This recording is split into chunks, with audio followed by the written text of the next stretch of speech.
Most people believe that if they work hard, save money, and make it past 50, the hardest part of life is already behind them. They think retirement is the finish line, the moment when they can finally relax and stop worrying about money. But what if that belief is exactly what quietly destroys financial security for millions of people? The truth is, some of the most damaging financial habits don't start in your 20s or 30s. They start after 50, when people assume the race is already won. And today, I want to share for things that anyone over 50 should stop immediately, not because they've failed, but because the next 20 or 30 years of their life may depend on the decisions they make right now.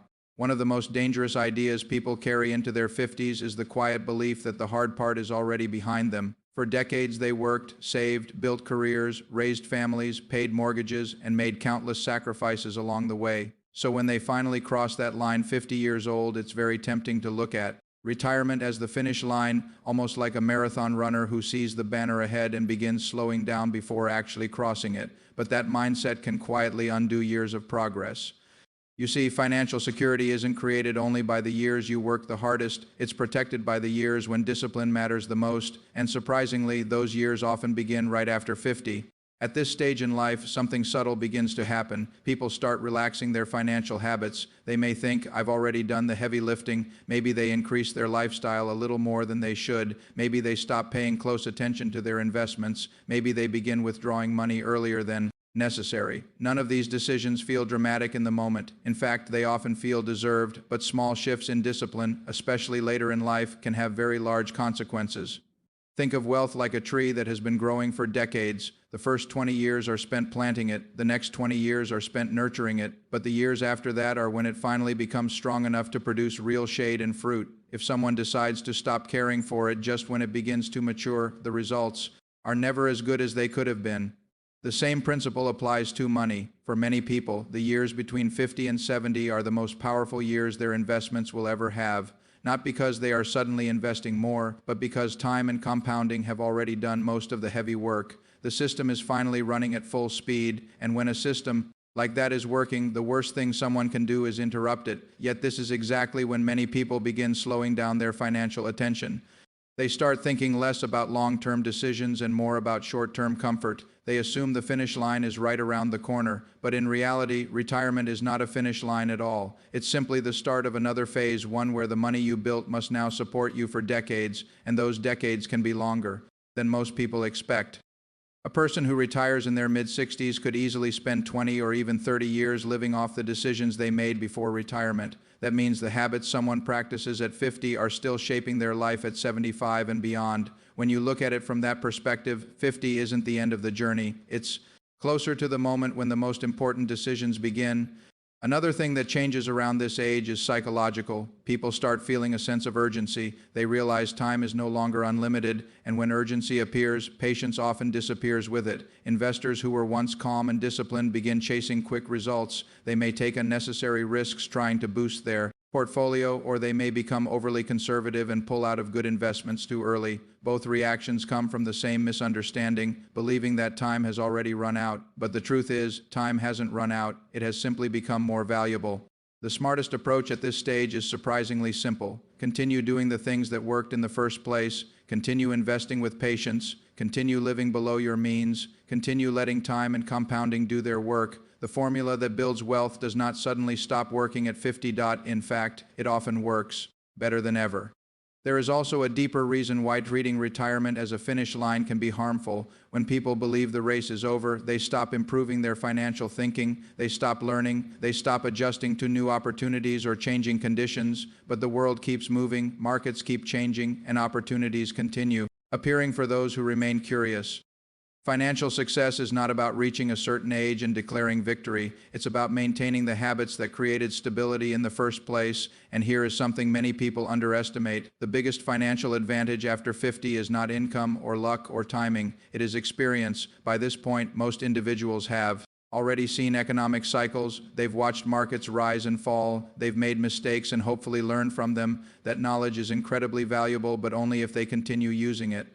The person who stays disciplined, patient, and thoughtful after 50 often ends up far more secure than someone who earned more money but lost focus too early, because in the end, wealth is not only built through effort, it is protected through consistency. So if there is one idea I would encourage anyone over 50 to remove from They're thinking it's the belief that the race is finished. It isn't finished. In many ways, the most important stretch has just begun. Another mistake I see people make once they cross 50 is believing the most powerful force in investing has already finished its work. They look at their savings, their retirement accounts, maybe a few investments they've held for years, and they quietly assume the compounding phase is behind them, almost as if compounding were something that only mattered in your 20s or 30s. But that's not how compounding works. Compounding is not a stage of life, it's a process, and the remarkable thing about that process is that it tends to become more powerful with time, not less. Most people misunderstand this because they focus too much on how much money they are adding to their investments rather than how long those investments have been working. Early in life, the contributions feel large compared to the results. You put money in year after year, and the progress seems slow. The numbers move, but they don't move dramatically. Then something interesting happens after a few decades. The growth begins producing growth of its own. The gains start creating new gains, and suddenly the system that once looked slow begins moving faster than expected. This is the quiet magic of compounding. But here's where the mistake often happens. Just when the engine is finally running at full speed, many people decide to shut it down. They begin withdrawing money earlier than necessary. They move everything into places where growth barely exists, or they stop thinking about long-term investing altogether because they believe the race is nearly over. It's a little like planting a field, watering it for years, watching the crops finally grow tall, and then deciding to harvest before the fruit is fully ripe. The real power of compounding shows up in the later years. Think about it this way. If someone invested steadily for 30 years, the final 10 years of that period could produce as much growth as the first 20 combined. Not because the person suddenly became smarter and not because they invested more money. It happens simply because time has allowed the process to build momentum. Momentum is an extraordinary force in finance. Once investments have been working for decades, even small returns can produce surprisingly large results. That's why patience often beats brilliance in the long run. The person who simply stayed invested and avoided unnecessary interruptions usually ends up far ahead of the person constantly trying to improve the formula, and after 50, that patience becomes even more valuable. At that stage, every additional year you allow compounding to continue working can add real strength to your financial position. 5 extra years of disciplined investing might not sound like much at first, but those 5 years can sometimes make the difference between a comfortable retirement and a stressful one. Unfortunately, human psychology often pushes people in the opposite direction. When individuals begin thinking about retirement, they start focusing on protecting what they have. Protection is important, of course. No one wants to take reckless risks with money they've spent a lifetime building, but protection should never mean completely abandoning growth. Inflation doesn't retire when you do. The cost of living doesn't freeze just because someone stopped working. Over time, prices keep rising, expenses keep appearing, and life continues moving forward. If your money stops growing entirely, it slowly loses its ability to support the life you worked so hard to create. That's why the smartest investors think carefully about balance. They protect their capital, yes, but they also allow part of it to continue compounding. They understand that the future may still stretch decades ahead, and money needs time to grow if it's going to support that future. Another thing people underestimate is how flexible compounding can be. You don't need extraordinary returns for it to work. You don't need perfect timing or brilliant predictions. What you need is consistency and patience. A steady return over a long period of time can accomplish far more than most people imagine. In fact, many of the greatest investment outcomes in history didn't come from dramatic decisions. They came from long stretches of discipline where nothing exciting appeared to be happening at all. Years of quiet growth eventually produce results that look dramatic from the outside. And the truth is, by the time someone reaches 50, they already possess the one ingredient that young investors are still trying to obtain: time invested in the market. Those decades are valuable. They represent years when compounding has already been quietly building strength beneath the surface. Walking away from that process too early is like leaving a machine just as it begins producing its best results. The goal at this stage should not be to abandon compounding. The goal should be to respect it. Protect it, allow it to continue doing what it has always done, turning patience into progress, because the most powerful years of compounding often arrive later than people expect, and if you interrupt it too soon, you may never see what it was truly capable of becoming. There is another pattern I have noticed over the years, and it becomes especially important once someone crosses the age of 50. By that stage in life, most people have already built a certain lifestyle. They have homes, cars, subscriptions, habits, and financial commitments that slowly accumulated over decades. None of these things appeared overnight. Each one seemed small and reasonable at the time, but when you step back and look at the full picture, many people are carrying far more financial weight than they realize.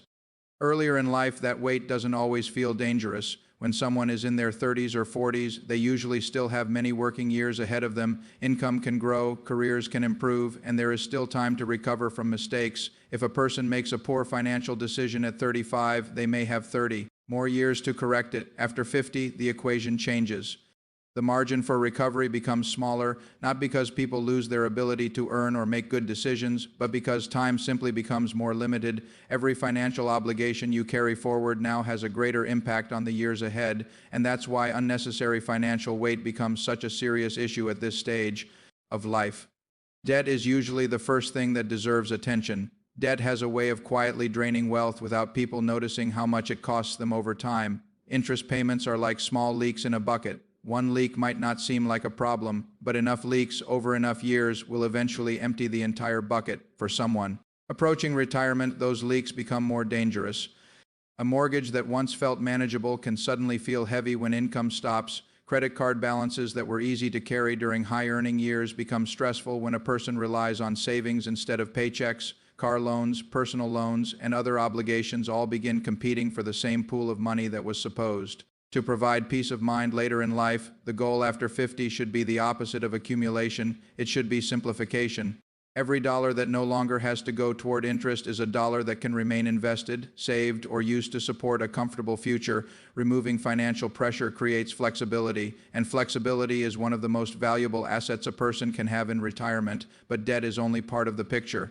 Lifestyle inflation is another form of financial weight that many people carry without realizing it. Over the years, as income increases, spending tends to increase as well. Better homes, nicer cars, more expensive habits. Individually, these choices often feel justified. After all, people worked hard to reach this stage of life. The danger appears when those lifestyle choices become permanent financial commitments. A large home requires ongoing maintenance, taxes, and insurance. Expensive habits demand constant income to sustain them, and suddenly the lifestyle that once symbolized success becomes a system that requires continuous financial output just to maintain. At 50, the smartest move often isn't expanding that system, it's evaluating it, asking simple but powerful questions. Do I really need all of this? Does this expense improve my life, or is it simply something I've grown used to paying for? Is this commitment helping my future or quietly draining it? Sometimes the answers lead to surprising clarity. Downsizing a home, reducing unnecessary subscriptions, simplifying travel habits, or eliminating costly routines can dramatically improve financial stability without reducing happiness. In fact, many people discover the opposite. Life often becomes less stressful when financial obligations become lighter. Another important factor is emotional spending. Throughout life, money is often used to reward ourselves for hard work or to cope with stress. There's nothing wrong with enjoying the fruits of your effort, but emotional spending can quietly become a habit that continues long after it serves a meaningful purpose.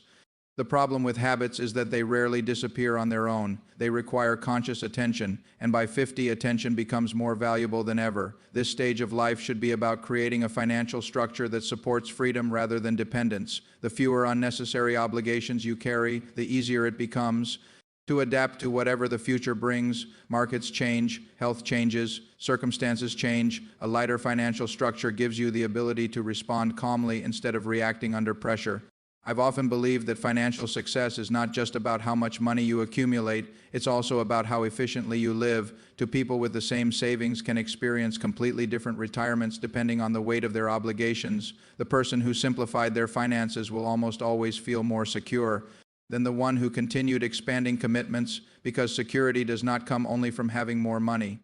It comes from needing less of it. By the time someone reaches 50, the smartest financial strategy is rarely about adding complexity. It's about removing it, eliminating unnecessary debt, reducing expenses that don't add real value, designing a life where money supports freedom rather than constant maintenance. The lighter your financial load becomes, the stronger your future will feel, and sometimes the most powerful financial move you can make is simply deciding what to stop carrying. There is one realization that tends to arrive quietly once people move past 50. It's not dramatic and it doesn't appear all at once, but slowly, almost without warning, people begin to understand something they spent most of their lives overlooking.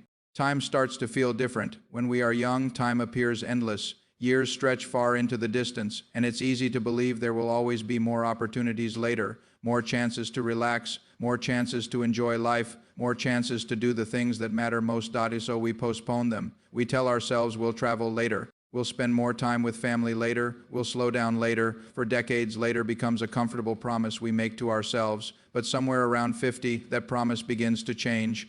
People start realizing that time is no longer an unlimited resource. The calendar begins moving faster than expected. 10 years that once felt like a long period suddenly pass in what seems like a few short seasons. And that realization can be both powerful and unsettling, because when people look back, they often see how much of their time was traded for things that didn't truly matter.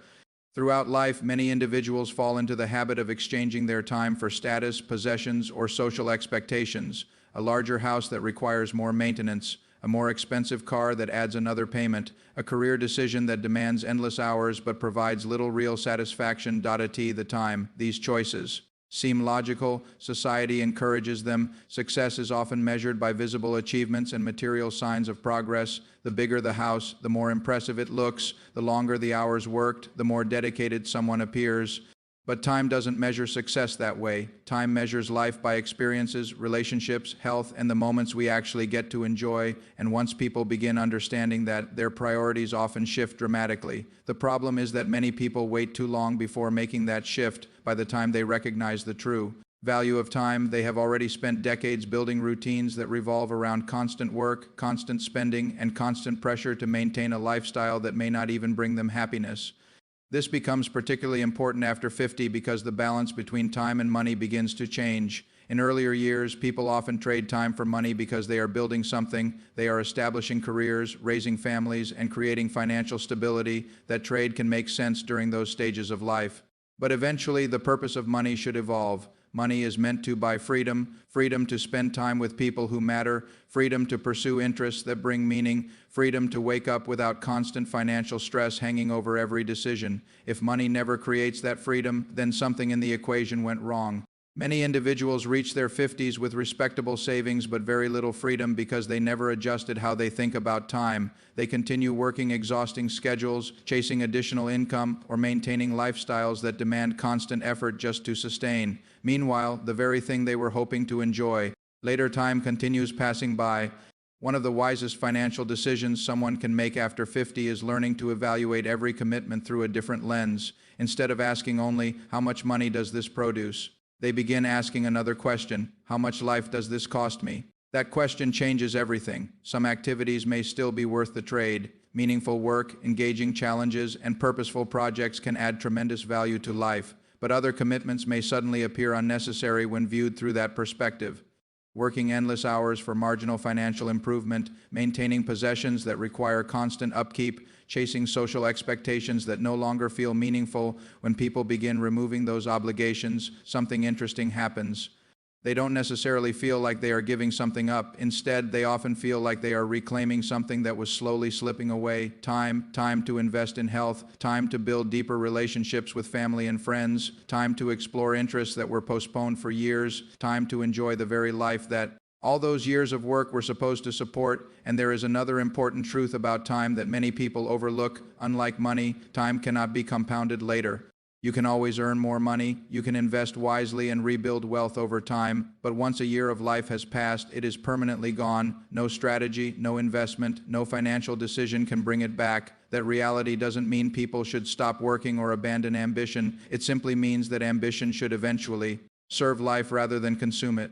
The goal of financial success was never to accumulate the largest possible number in an account. The goal was to create a life where choices become easier, pressure becomes lighter, and time can be spent in ways that actually matter. After 50, that goal becomes clearer than ever, because at that stage, the most valuable asset you possess is no longer the money you're earning, it's the time you still have left to live.